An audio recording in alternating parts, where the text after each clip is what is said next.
Blessed be, blessed be, blessed be.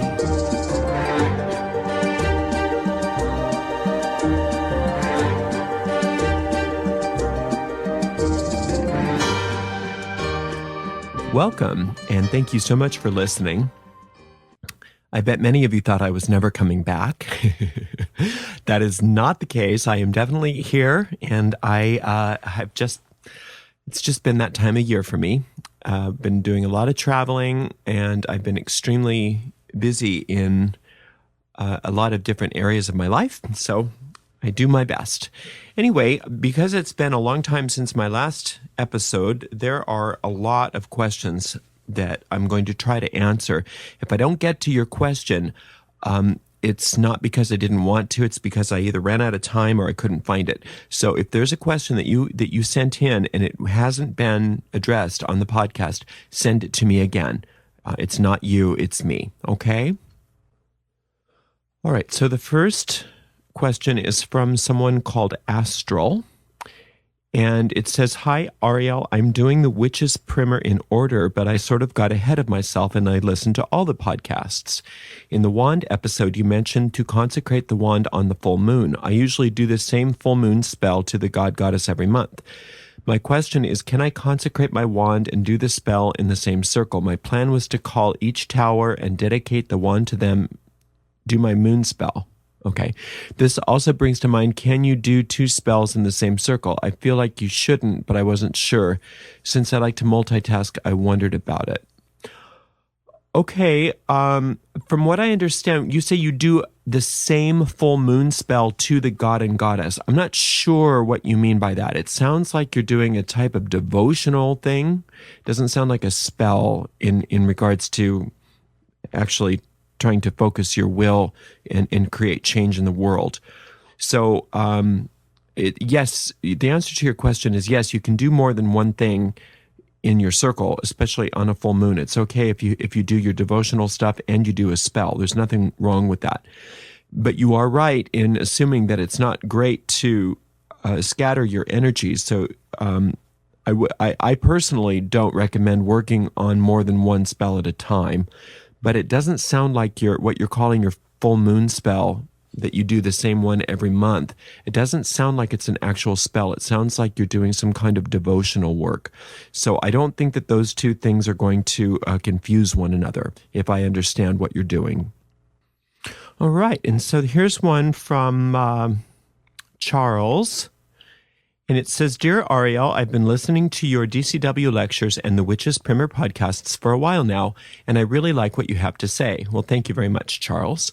On your thought form episode, it was really putting a name to what I had sort of spontaneously been doing during spells and prayers. My, quote, thought forms would gather in my hands and form into either some form of an animal, generally a sparrow, hawk, or eagle. Is this common for thought forms to take the shape of animals and creatures? Okay, so he's got two questions. Let me answer this one first. Yes, that is not uncommon. There's nothing wrong with that. Some people actually, there's something called a wraith form, and that's what you're talking about. And a wraith form is when you are creating a thought form and sending it out into the universe. And oftentimes the wraith form, it takes the shape of a creature, either an animal or a mythical creature.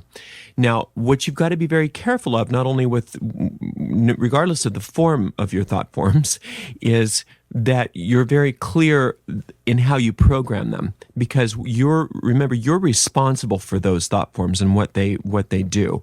So you need to, when you're doing any kind of thought form work, make sure that you program it very clearly with your intent and give it very clear parameters of what it's supposed to do. And very often, if it's supposed to do one thing, make sure that you give it a time limit. Once you've done this, then you come back and we ground the energy, and you ground the energy, and you cease to exist. If not, if your thought forms wreak havoc on any level, that you're responsible for that. You're responsible for that. And a predatory thought form is a thought form that either the operator on purpose or because of their neglect goes and becomes either attacks or vampirizes people in its path. And that's something you do not want.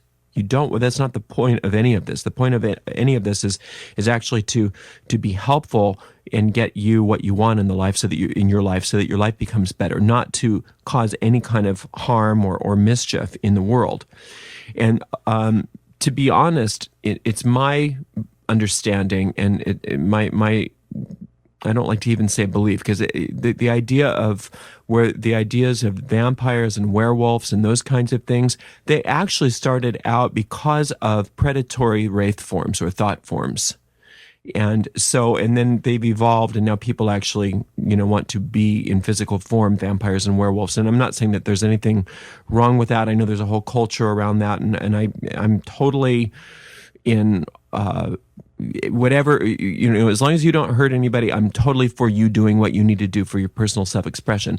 But those kinds of beings actually are, in reality, predatory wraith forms or predatory thought forms. So just to be very clear, that any kind of thought form that you do, you are responsible for that thought form. And when you build it, you need to be very clear, give it clear parameters, and then also give it a time frame. Now, if you have a permanent thought form, which I also discussed in the podcast episode on thought forms, that's fine too. But those thought forms, you give them a place to live, so that when they go out, you're very clear with them that they come back and they live, and you're always adding very positive energy to those thought forms, and to mitigate any possibility of them becoming unruly and causing harm. Hopefully, that makes some sense. Okay, the second question was one-on-ones. It says, yes, it's great to have a wand for specific magic and ritual, but having one for air and one for general magic seems a bit excessive to me. That's why when calling air, I use this bleached piece of driftwood that symbolizes air to me, or I have a large feather that I use. I also have a wand that I use for directing all sorts of magical energy. Just my 2 cents. Okay, I'm not really clear on that. It says on one hand you said that you have that having an air wand and a magic wand seems excessive, but then you say that you have a wand that's a piece of driftwood and another wand. So I'm not understanding why that's excessive if you're already doing it. But to answer your question, and maybe I'm misunderstanding you, and thank you for listening, by the way, and these are great questions. You don't have to have anything. You don't have to have any tool at all. There's absolutely no witch police out there. So I hope that everybody's very, very clear that the techniques that I suggest to you are up to you to implement. Now, the training that I've given you in the first, I guess about 5 or 6 episodes, that's helping you actually build your power base. I do recommend that you take that training in order and that you don't skip any steps. But as far as these other things like the magic wand and all that stuff and all the tools, it's not necessary, but it can be helpful. And here's why I recommend that you don't use your air wand for spell work, and that you don't use your spell wand as an elemental implement, because they're two different things. The air wand, if you're using an air wand, is consecrated to the element of air. It's set apart for directing the element of air. So if you were going to use that for your spell work, it would only be spells that had to do with the intellect and things of the air, which is not necessarily what you want. On the other hand, the spell wand or the magic wand that I was talking about in the wand podcast episode, that is consecrated to all elements, to all 5 elements, so that and all those elements are in balance within that wand, so that it can direct any and all energies that you desire, so that you can create thought forms using the wand. So again, if having that kind of a wand is not your thing, by all means, you don't have to do it. It's just another thing that many of us find very helpful. And if you feel like you're getting too many implements and you're thinking that it's quote excessive, then don't do it. There's nothing wrong with that. But some of us like to have different things. for different purposes, and it works well for me, and it works well for a lot of my friends and colleagues. Hopefully that answers that question. All right, let's see what else here. All right, here's a question from Wolfie, and this is an old question, so hopefully you're still listening. Somehow I didn't get to this one on the last episode. It says, "Hello, Ariel. I joined this forum after hearing a lot of the Witches Primer, which I found on Zune. I have 0 posts because I hope to have a little better understanding of some of the things before I commit full-time to doing this." Okay. Allow me to introduce this first question by giving you a little history. I am bigender, which means that I have the spirit of both male and female inside of myself. However, my physical sex is female. You may call me whatever you want. Well, thanks for that, because you know me and my gender problems on answering these questions online. My question concerns invocation. Would it be appropriate me to invoke the solar god and lunar goddess? Would it be inappropriate me to invoke the solar god since I'm physically female? Well, remember that a witch's primer is non-denominational, and we don't usually discuss the religious aspects of the craft here, just because we're trying to be helpful to people that are religiously inclined and non-religiously inclined. But just coming from my own background and in my own craft, I invoke goddess energy and I'm male, and I invoke God energy and I'm male. I don't see any problem with that. If you are dealing with a deity who gets offended by you, then I would not work with that deity. That deity is not an expression of the one true light of the universe, as far as I'm concerned. So I'm more pantheistic in my approach rather than polytheistic. But so my own approach is that all deities are expressions of the one true life of the universe, which is omnipresent. And so even though the principle of gender is inherent in all aspects of the universe, universal love, which is, from my experience, what deity is, does not discriminate and is not going to be upset with you if you call on it. In fact, the opposite I found to be true. The more you invoke higher power into your life, the better one's life becomes. So in answer to your question, no, I don't think there's any problem at all for you to invoke either and both, the god and the goddess, because I do, and I have no problems whatsoever. I do a lot of work with the goddess, and I am male. The last question I had, he says, they say, was about getting excess energy out of your system after you build up some. For instance, if I had excess energy after performing a spell, you mentioned putting the palms of your hand onto the ground and allowing the energy to drain into the earth. However, I live on the 2nd floor of an apartment complex. Oh, this is a great question.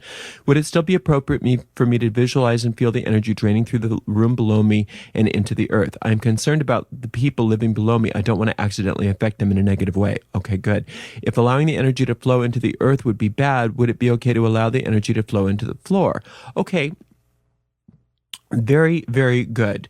There are several ways you can handle that. One way is to visualize a tree that is growing through from the earth all the way through the first floor up into your floor, and then ground the energy through the tree so that it bypasses those people completely. It's in a completely different dimension and flows right into the earth. That is a very effective way of handling that.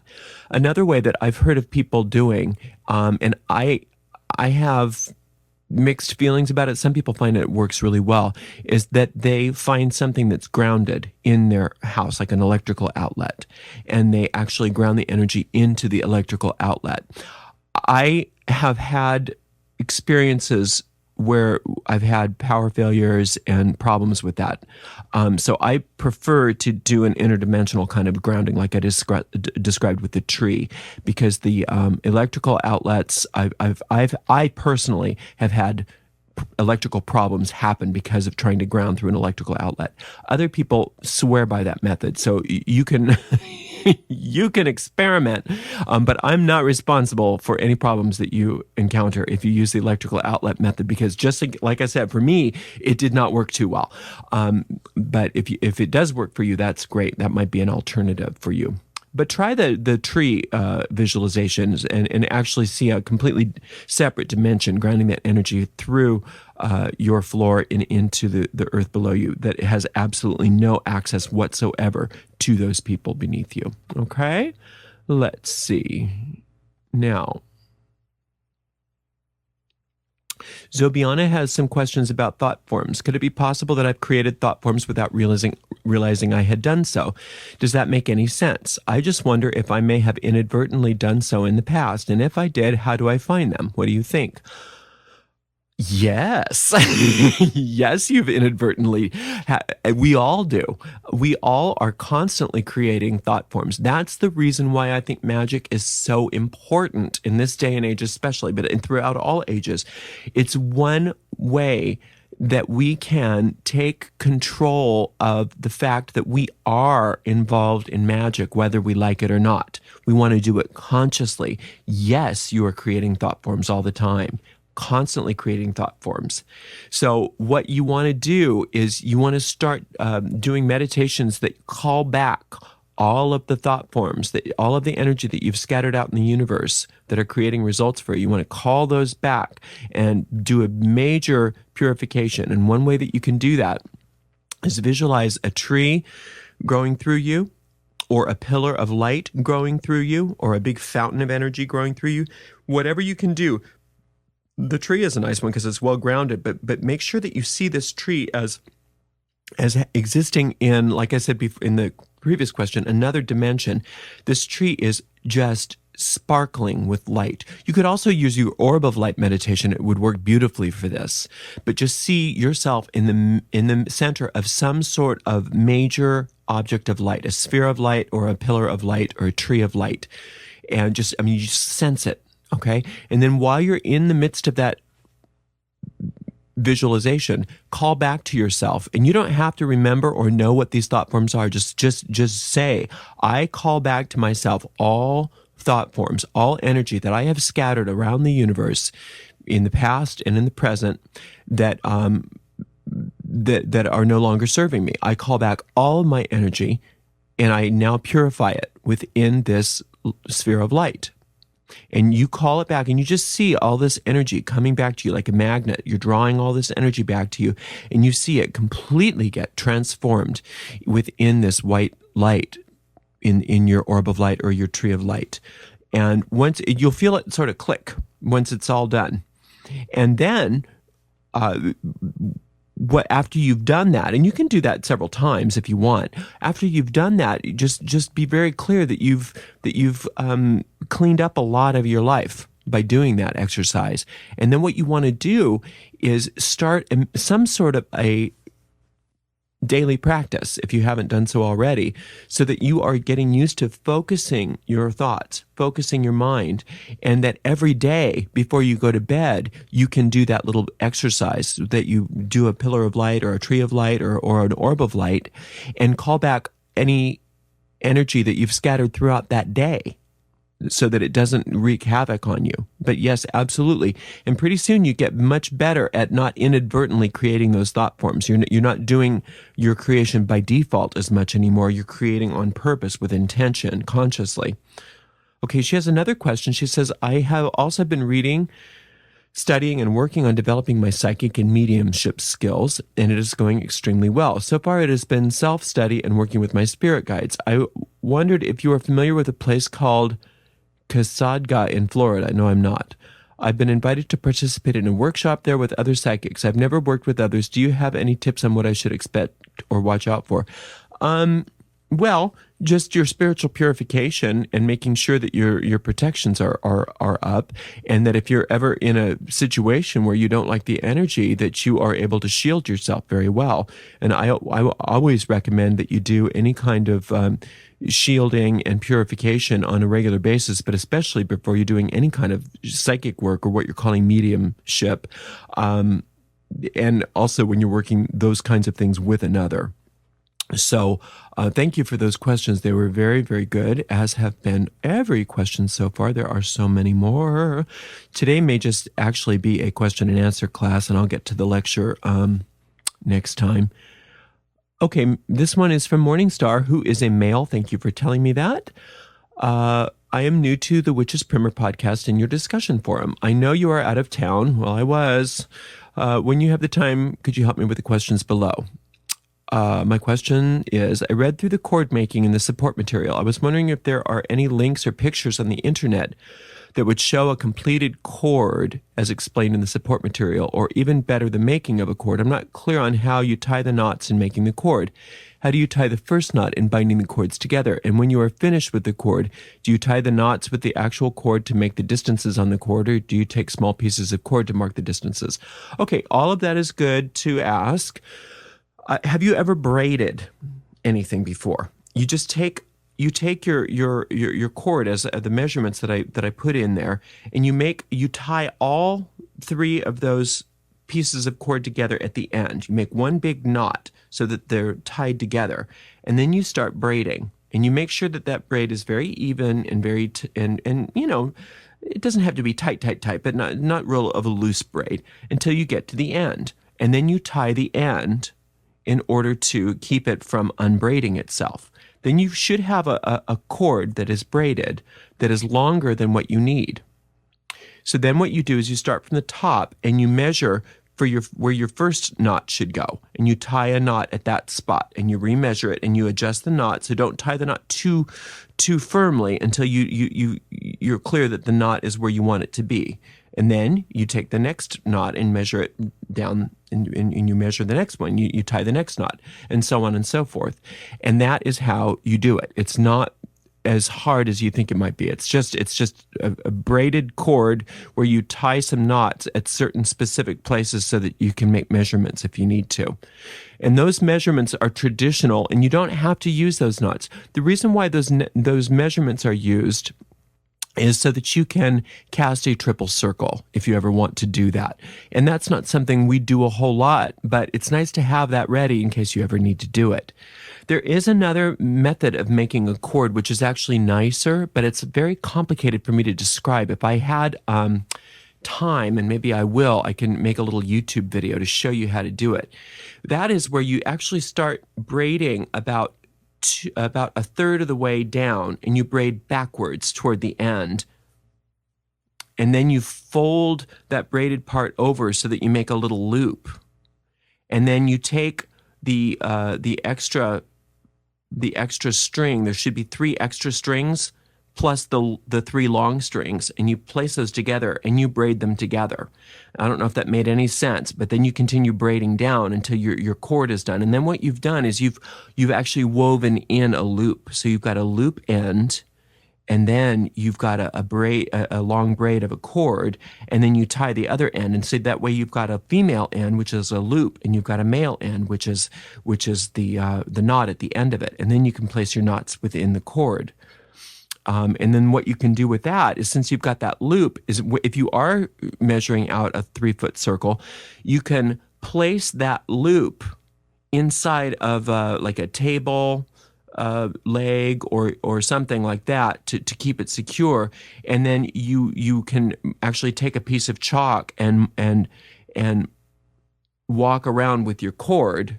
And it works like a compass, where you actually can mark out your circle boundary if you're using that. Most of us don't do that so much. Most of us actually cast circles with our athame. We don't actually use the chalk anymore as often. Sometimes we do, and the reason why is because that way our circle can be as big or as small as we need it to be. But the cord, the old-fashioned use of the cord was actually as a compass to actually make a way. One of the purposes of it was to actually be able to mark out a circle using the cord as a compass. Hopefully that made some sense.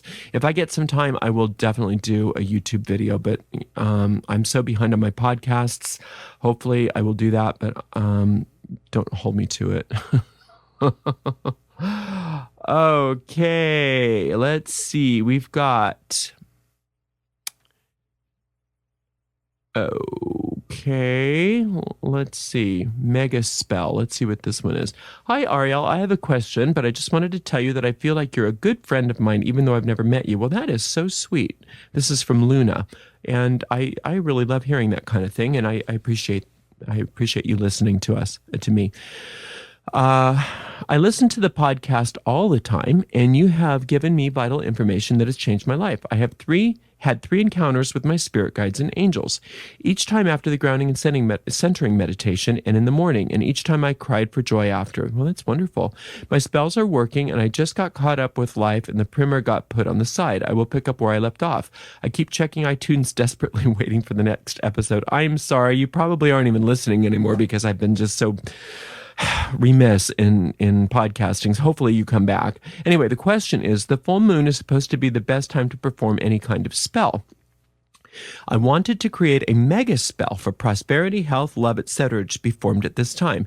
Is that too much, or is it more effective to concentrate on one manifestation at a time? I can't help it. I like to multitask.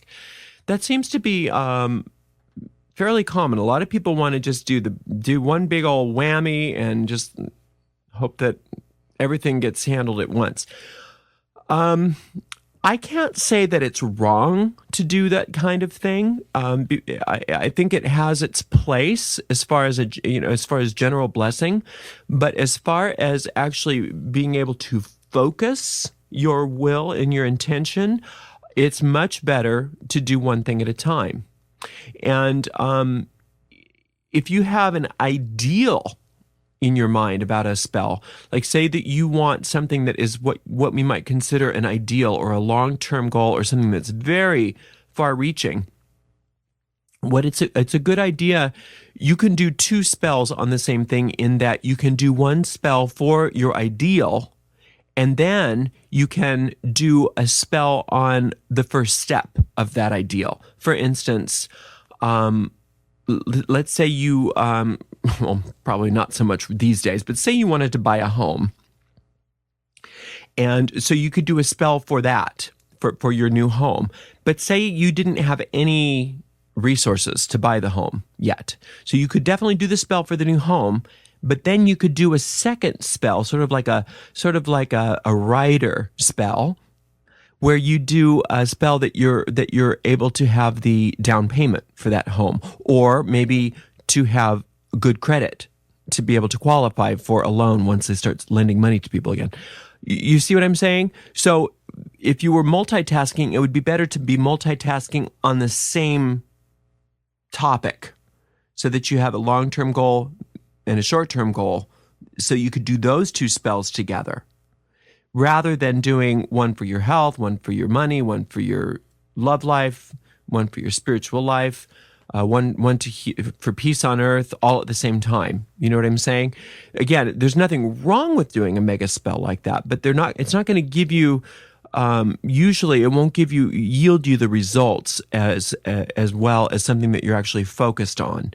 What it will do is make you feel better. And that's good. It will help cleanse your aura, because you're actually calling in blessings on every aspect of your life. And there's nothing wrong with that. There's nothing wrong. Like the Beltane fires, when we jump over the flames, sometimes I'll just say, okay, I'm going to jump over the flames for, health, wealth, and happiness. And it's not necessarily that I'm doing a spell for health, wealth, and happiness, but I'm actually calling forth the blessings for that, so that when I do different spells throughout the year for those things, I've actually started the energy in motion, and I've created an opening for those things. So hopefully that makes some sense. Here's one that says, please give me advice. This is from Kynan. Okay, I am very new to this, and I've only just started listening to the podcast. I'm 16, and my parents don't let me practice witchcraft, and they are very nosy. I've managed to buy everything and make everything I need. I've cast one spell, which was a health spell for my friend in the hospital, and there were positive results. I tried to listen to the podcast where I was meant to channel my spirit guide and felt horrible. I felt like I couldn't breathe, so I just withdrew, and I felt like crap, so I passed on my extra energy to tourmaline and watched it out. I felt a bit better and calmed down, but I was still pretty shaken by the whole experience. I don't know what I should do next. I think I might have something to do with me not being able to relax. in the state where I can just not care about anything because there's a fear of my parents walking in and seeing my Athamean wand, etc. I still feel good and like I'm in a trance, but not totally. I need to keep opening my eyes every now and then and just check that everything is okay. I guess what I'm asking is, where should I go from here? And do you think that it was my problem or something else? Please help. Okay. Okay, there's a lot going on here. First of all, I am not going to tell you to go against your parents when you're 16. If they don't want you practicing the craft and you're living in your parents' home, I'm sorry, but that's the life that you have for the next 2 years. And I would recommend, and again, this is my opinion, and you don't have to believe me, and people will totally disagree with me, but I cannot tell you to defy your parents. That's irresponsible for me, and it's none of my business to be doing that. What you can do, as far as meditating and things like that, is you can do it outdoors, you can do it in the bathtub, you could do it in the bathroom, those kinds of things. But if your parents don't want you having certain tools in their home, I wouldn't have them. I personally would not have an athame if that's going to upset them. I would wait. Personally, I would wait until you were out on your own and you can have your own rules. But that's just me. I know what it's like to be a teenager. It happened a long time ago for me, and I know it's tough. And you think that you know what you're doing, and I totally understand. I know what it's like, and I'm not trying to disrespect you or your needs, but at the same time, the less damage you can do with your relationship with your parents when you're 16, the easier it's going to be for you later if you decide to have a better relationship with them later. And I know that from experience. My parents are in a cursory manner, understand what I do with the craft, but they don't understand it. They don't, it scares them. I don't need to burden them with that. I don't need them to worry about me. I don't need them to worry about any of that. They don't understand it. It's not my responsibility to educate them on something like that. I let them have their life and I have mine. I keep my craft very, very quiet, especially around my parents. So as far as tools and things like that, I would personally, I would wait. You don't need tools to practice the craft. I would also, I don't teach people in my classes. I do not teach them until they're 18 or sometimes 21. We don't accept them. A, for legal reasons, and B, I don't agree with the adolescent mind studying the craft. And it's not that it's.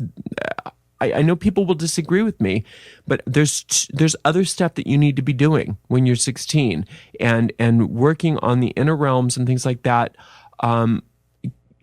Is not what you need to be doing when you're 16. I think exploring mythology, I think exploring the ideas, I think exploring meditation, grounding and centering, that kind of thing, absolutely. But as far as following any kind of major magical path, there's too much going on with you as far as your own psychic system trying to reorganize itself and settle itself down, that you don't need to be doing more to bring more stuff up. And again, that's just my opinion and that's my experience. And you're going to do what you're going to do. But my advice to you is take it very, very slowly. Very, very slowly.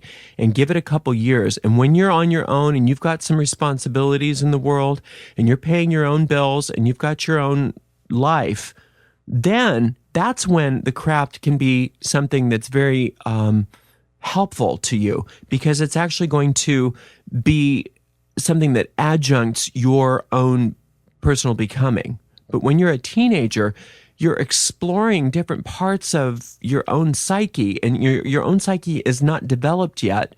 And you need to focus on school, you need to focus on education, you need to focus on growing up, those kinds of things. Figure out what you want to be when you grow up. Those are the kinds of things. And the craft will always be there. It will always, always be there. And again, I'm not saying that we're closing our doors to you because you're 16. I'm saying just take it very, very slowly. Hopefully that makes some sense. And I don't mean to offend anybody, but that's just the way I feel. All right. Questions about candles. Lindsay. Hi, Ariel. I have a simple question that's been nagging at me for a while. I live in a dormitory where open flames and incense are absolute no-nos. Back home, lighting candles and incense were an important part of my daily practice. They featured prominently on my shrine. Do you have any suggestions for flame and smoke-free ways to celebrate and symbolize the elements of fire and air?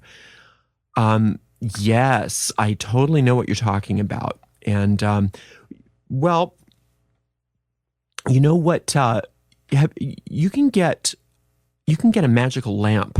I know that sounds weird, but it actually there's traditions that use this, and it's an electric lamp or a battery operated lamp, the kind that they use, campers use. But I like a nice looking lamp that you can plug in, and just something that makes you feel magical. And you can change the shades, or you can put scarves over it, different colors, if you need to. But that is a wonderful way of representing the flame, the fire on your altar, if you can't use an open flame. For you could also use your athame on your altar to represent fire. That's absolutely a great thing to do. You could use a chunk of dragon's blood resin to represent fire, and you can buy the. I don't know if they still sell them, but you used to be able to get these big whole pieces of dragon's blood resin, these just huge ones with a gold stamp on it. And they were a little expensive, but I think you may still be able to find those. And I used to use that when I couldn't have a candle as my representation of fire. So those are some ideas. Now for air, obviously a feather is a very common one. Essential oils instead of incense are great. You could even put a little bit of essential oil on the light bulb in your magical lamp, and you will notice that a little smoke comes up, but it's not enough to get you in trouble. It just fragrances the room. Or you can get one of those oil rings that you put on top of the lamp, and you put a little bit of essential oil in the ring. And that is a wonderful substitute for incense. So hopefully those are some little hints that are helpful. And if nothing else, they will get your imagination moving so that you can start thinking about other things. Okay, now let's see. We've got a couple more questions here. Well, I guess that's it. I thought we had some more questions, but that's it. But that's almost 40 minutes worth of question answer. So if any of you made it through this without falling asleep, then you get a prize. I will be posting the next episode of A Witch's Primer ASAP, so stay tuned. I hope you are having a wonderful week. Love and many blessings.